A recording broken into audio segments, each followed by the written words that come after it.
তো বলবো যে আমরা বেশ কিছুদিন থেকেই দেখছি যে উদয়ন গুহ পায়ে পা দিয়ে একটা লড়াই করবার চেষ্টা। এর আগের দিন আপনারা দেখেছেন যে আমাদের স্কেডিউল প্রোগ্রাম ছিল, সেই প্রোগ্রাম থেকে ফেরার পথে আমাদের কনভয়ের গাড়ির উপরে আক্রমণ করা হয়েছিল। ঠিক একই রকম আজকেও কিন্তু ঘুঘুমারিতে, ধলুয়াবাড়ি টু ঘুঘুমারি আমাদের পারমিশন নেওয়া, ইলেকশন কমিশনের কাছে পারমিশন নিয়ে স্কেডিউল প্রোগ্রাম আমাদের বর্ণাঢ্য শোভাযাত্রার। আমাদের বর্ণাঢ্য শোভাযাত্রা চলছিল, মিছিল চলছিল, আমরা সাধারণ মানুষের সাথে সম্মিলিত হচ্ছিলাম। কিন্তু ঠিক সেই সময়ই উদয়ন গুহর কনভয় নিয়ে সেই মিছিলের ভেতরে ঢুকে পড়ে এবং ভেতরে ঢুকে বেশ কিছু আমাদের যারা কার্যকর্তা তাদেরকে সেই গাড়ি চাপা দেওয়ার মতন একেবারে একটা পরিস্থিতি তৈরি হয়। এবং সেই সময় দেখা যায় যে উদয়ন গুহর গাড়ির কনভয়ের পেছন থেকে বেশ কয়েকটি দুষ্কৃতী তারা নেমে আমাদের যারা কর্মী তাদের উপর আক্রমণ করা শুরু করে এবং পুলিশ এসে আমাদের কর্মীর উপরই লাঠিচার্জ করতে থাকে। এই রকম একটা বিশৃঙ্খল পরিস্থিতি আজকের কিন্তু উদয়ন গুহ তার নেতৃত্বে তার গুন্ডা দল সহ কিন্তু আজকে এসে আমাদের শেডিউল প্রোগ্রাম, আমাদের যেখানে নির্ধারিত প্রোগ্রাম, যেটা আমরা পারমিশন নিয়ে ইলেকশন কমিশনের কাছে রীতিমতন পারমিশন নিয়ে আমরা আজকে কার্যক্রম করছিলাম, তার মাঝখানে এসে হামলা করে। আজকে উদয়ন গুহর কোনো কার্যক্রম হতো, সেখানে যদি আমরা হঠাৎ পৌঁছে যেতাম সেক্ষেত্রে তিনি অভিযোগ করতে পারতেন যে তার উপরে আমরা আক্রমণ করবার জন্য গিয়েছি।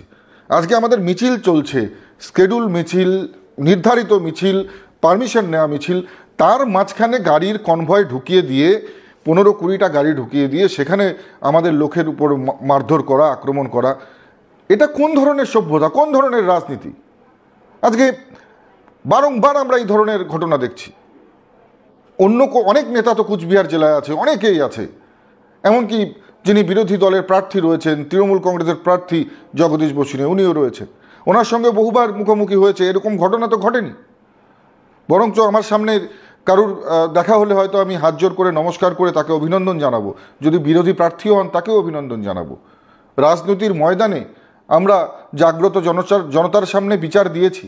নিশ্চিতভাবে গণতন্ত্রের এই মহোৎসবে তারা যে দিকে আশীর্বাদ করবে, ফল সেই দিকেই হবে। কিন্তু এটা কোন ধরনের অসভ্যতা? বারবার বেছে বেছে এই ধরনের ঘটনা। দিনাটা শহরে, দিনাটার যারা হিন্দিভাষী, যারা মারোয়ারি রয়েছে, তাদেরকে হুমকি দেওয়া হচ্ছে, ভোট দিতে বাধা দেওয়া হচ্ছে এই তৃণমূল কংগ্রেসের নেতারা। আমরা দেখেছি তৃণমূল কংগ্রেসের নেতা উদয়ন গুহর একেবারে সাগরেদ বিশুধর, তিনি চওড়াহাটে ঢুকে সেখানে ব্যবসায়ীদেরকে প্রকাশ্য হুমকি দিচ্ছে। এটা কোন ধরনের রাজনীতি? গণতান্ত্রিকভাবে তারা লড়াই করতে পারছে না, গণতান্ত্রিকভাবে তার মানে তারা মৃত, তারা হেরে গিয়েছে, তাই এই ধরনের ঘটনা করতে হচ্ছে। এটা অত্যন্ত লজ্জার। কুচবিহারের জাগ্রত জনতার কাছেই আমি এই বিচার দিলাম। আপনারাই দেখুন এখানে কি হচ্ছে। আজকে যখন মানুষের সমর্থন উঠে যায় তখন এই তৃণমূল কংগ্রেসের এই নেতারা পাগলের মতন হয়ে যায়, আর তার ফলস্বরূপই এই ধরনের ঘটনা হচ্ছে। আবার কোথাও গিয়ে আমি এই প্রশ্নও করতে হয়, আমি শুনেছি কোনো এক মঞ্চ থেকে জগদীশ বসুনিয়া তিনি বক্তব্য রাখতে গিয়ে বলেছিলেন যে উদয়ন গুহর উপনির্বাচনের জয়, সেই জয় নিয়ে কটাক্ষ করে বলেছিলেন যে সেই উপনির্বাচনে রানু মণ্ডল দাঁড়ালেও নাকি জিততেন। তো এই ধরনের কথা জগদীশ বসুনিয়া উদয়ন গুহ সম্বন্ধে বলেছেন, এটা সেই কারণেই, সেই রাগেই উদয়ন গুহ রিভেঞ্জ দিচ্ছে না তো? কারণ এই ধরনের ঘটনাতে জগদীশবাবুর ক্ষতি হচ্ছে, তৃণমূল কংগ্রেসের মাথা হেড হয়ে যাচ্ছে। এটা কোন ধরনের পাশবিকতা যে বিজেপির প্রার্থীর মিছিল হলে সেই মিছিলের মধ্যে গিয়ে হামলা করতে হবে? আর উদয়নবাবুর যে এই অভ্যাস, এটা তো 74 বছর বয়সে এই উদ্ধতা, এটা কখনো মানুষ মেনে নেবে না।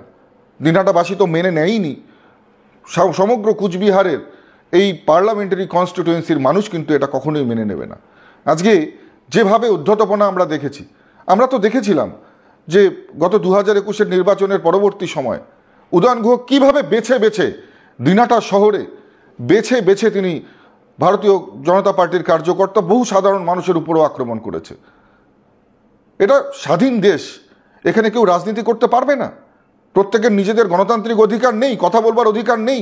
এটা কখনো সম্ভব? আরও বহু নেতা আছে, তাদের সঙ্গে কেন নয়? কেন বারবার উদয়ন গুহর সঙ্গে এই ধরনের ঘটনা? কেন বারবার উদয়ন গুহ এসে বিজেপির মিছিলে, বিজেপির মিটিংয়ে ঢুকে পড়ছে? কিসের জন্য? ইন্টেনশনটা কি? আসলে ওনার পায়ে পাড়া দিয়ে ঝগড়া করবার অভ্যাসটা রয়েছে। দিনাটায় ক্লাব নিয়ে একটি সমস্যা হচ্ছিল, সেই সমস্যার মাঝখানে গিয়ে মধ্যস্থতা করতে গিয়ে উনি ক্লাবের ছেলেদের কলার ধরেছিল, ক্লাবের ছেলেরাও দিয়েছিল, যার জন্য হাত ভেঙে গিয়েছিল।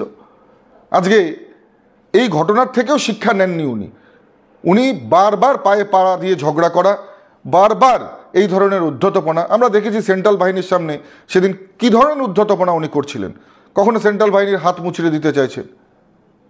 আজকে সত্যি এটা আমি অত্যন্ত দুঃখের।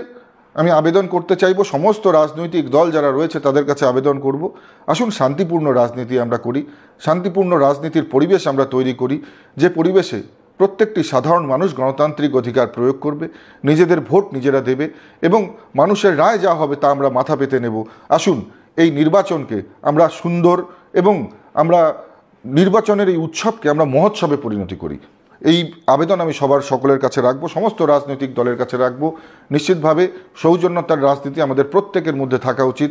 আসুন আমরা সবাই মিলে একটা সুস্থ স্বাভাবিক রাজনৈতিক পরিবেশ তৈরি করি।